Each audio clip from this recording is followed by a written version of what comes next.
Hello there, I'm Matt, or AE, and I'm a very active member of the Company of Heroes community. I'm a caster and tournament organiser, and I've currently got my eye on another game that reminds me very much of the series I love so much. It's something that takes inspiration from it and is aesthetically driven. It looks set to create a tone and an atmosphere that will create an emotional resonance in the player. And that game is Iron Harvest, made by a German studio called King Art Games, based on a Polish artist's IP named Jakub Rosalski. He's created this idea of post-1920s landscape with steampunk elements and World War I kind of historical setting. But it's very much alternate history. It looks set to really create an interesting game and a real-time strategy that is heavily inspired by the highest rated RTS game of all time, the Company of Heroes franchise, and trying to get that squad cover-based mechanics and the elements of attachment to your units as they build up into those late game heavies, that, and in this case mechs, walkers, and something that really grabs you as a player. This video is going to be a step-by-step analysis of the trailer that came out today for this game, slated for release in 2018. I do expect you to have watched the trailer. It is 1 minute and 12 seconds. I mean, I wish it was an hour. 1 minute and 12 seconds, and I'm going to be going step by step through it now. Straight away, this is an agricultural setting. It's based on the Polonia Republic. So allow me to very quickly talk about the factions that we're going to be talking about here. We have 3 in total. We have the Saxony Empire, which are very much a militaristic, traditionalist faction that is based on Germany. It's a Germanic faction called the Saxony Empire, and it has motifs perhaps Wehrmacht-inspired, perhaps German history-inspired, and it is the Western faction. In the centre, we have the aforementioned Polonia Republic, which are possibly the good guys. They seem based on kind of an agricultural setting, based on traditional history, and very much the underdog. And they are in the centre of 2 colossal enemies. And in the east, you have the Russwiet. The Russwiets are obviously based on Russia, led by Tsar Nikolai with the mysterious Rasputin in the background, and they have revolution in the air. They very much have a huge population base and are an industrial powerhouse. So they're the 3 settings that we have to play with here. You'll notice here that the whole motive seems to be standing in defiance of this colossal juggernaut in the background. We have this peasant soldier.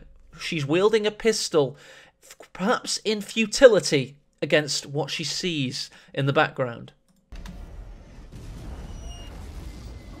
Very first bit of gameplay footage here. You'll notice these unit icons underneath, designating this is perhaps our selected 4-man squad.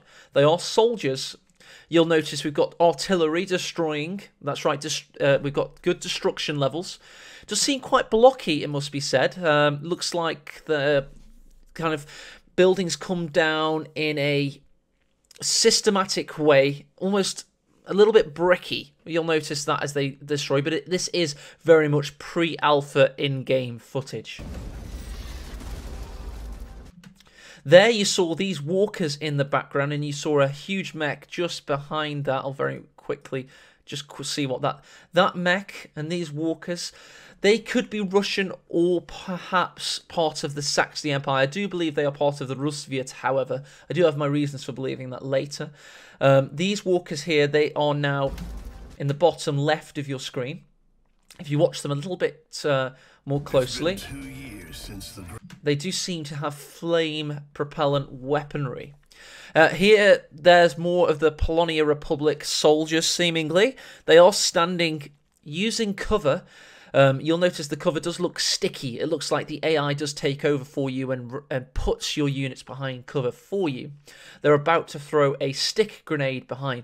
And this stick grenade, it's not... The stick grenades aren't German, as you would expect. It is very much the Iron Harvest refers to kind of people are able to find the remnants of the First Great War in their soil, and that's what Iron Harvest it refers to. It's scavenging for weaponry and finding ammunition.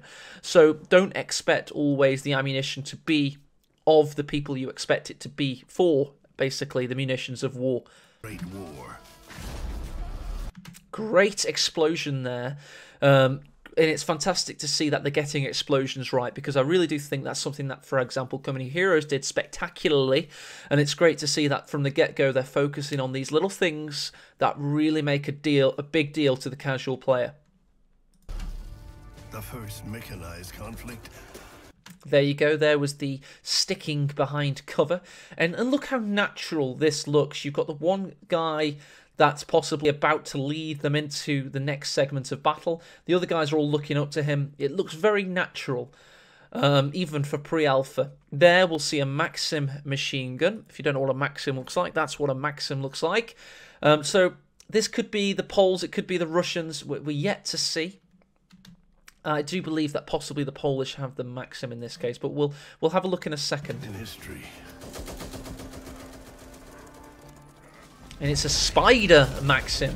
That's right, the Maxims have legs in this. If you didn't see that, we'll just freeze frame that for you. So the reason I believe that is the Polish Maxim is the cylindrical walker here does bear the Polish coat of arms. That's the White Eagle of Poland there. So it looks very much like the cylindrical walker is obviously of the Polonic Republic. And you obviously saw them with the Maxim. Very cool art. It does seem to have a quad cannon on two sponsons sticking either side of the cylindrical base. So a pretty cool dynamic there. Let's keep watching. Now we have a colossal AT emplacement, AM, I guess, anti-mech. We have a walker here with a bayonet, seemingly, so that's very interesting. They called it the war to end all wars. And wow, that is so cool to see. I mean, you see that he's sticking the bayonet in right there. That's a bayonet charge on what is probably a Rusviet mech from this bayonet bot, I'll call it, because everybody likes alliteration.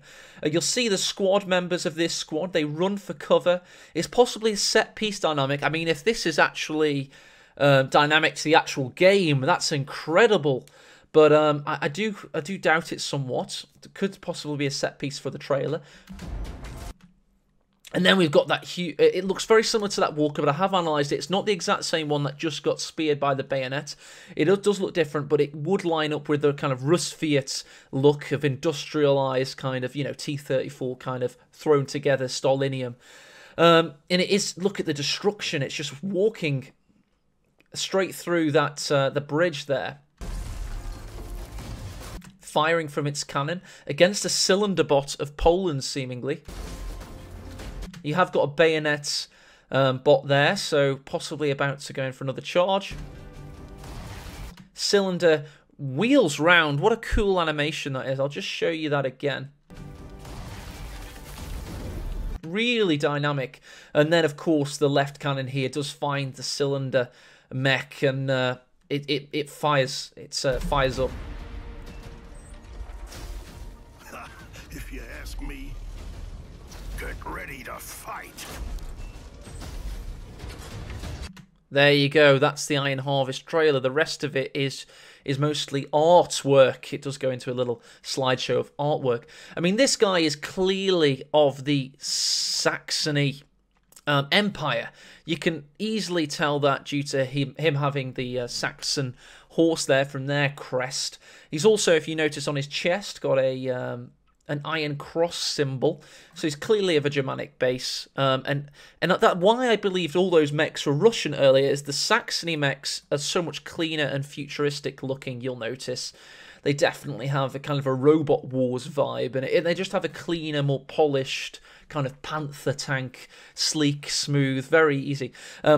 What he has here does seem to be an experimental. It's an experimental grenade launcher, seemingly. A Blanche Chevalier grenade launcher, never issued, but it does seem to be something similar to that. And I did see that in steampunk Get ready to fight. literature, so it does very much seem to be that, or something very similar, if not that. And Iron Harvest 1920. I do note here that it is for both the PlayStation 4 and the Xbox One.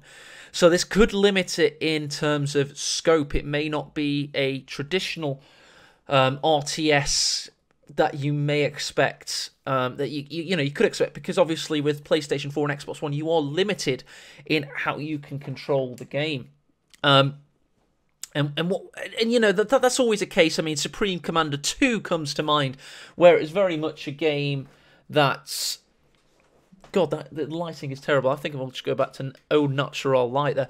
But it's very much a game that took Supreme Commander 1 with huge battles, and then they had to kind of limit it a little bit so it could be you could use a controller to control it. Now, Iron Harvest could be that. It could have smaller squads, even more so than Company of Heroes, but we just don't know. They could also scale it for the PC as a platform in PvP, but we just don't know yet. And what we've seen so far does seem to be small squad base. It does seem to be, I mean, the single player output, they spoke of huge, colossal battles that is in a dynamic battlefield that evolves over time. There's sandbox levels, they've called them, with you'll make your way to reach goals set by a dynamic storyline. And we don't even know if PvP is confirmed for this game.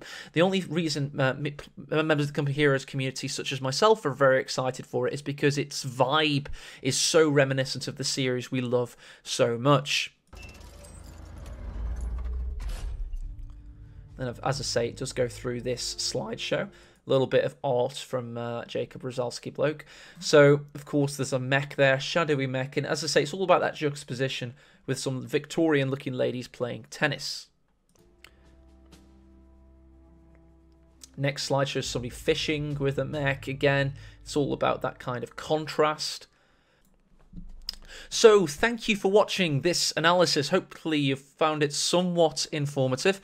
If you want to see how a tactical RTS can be in a competitive setting, please check out my YouTube channel. Plenty of competitive Company of Heroes content on there. I shall be following this series with a keen eye over the coming year. So if you like what you see today, please subscribe. Thank you for watching, and goodbye.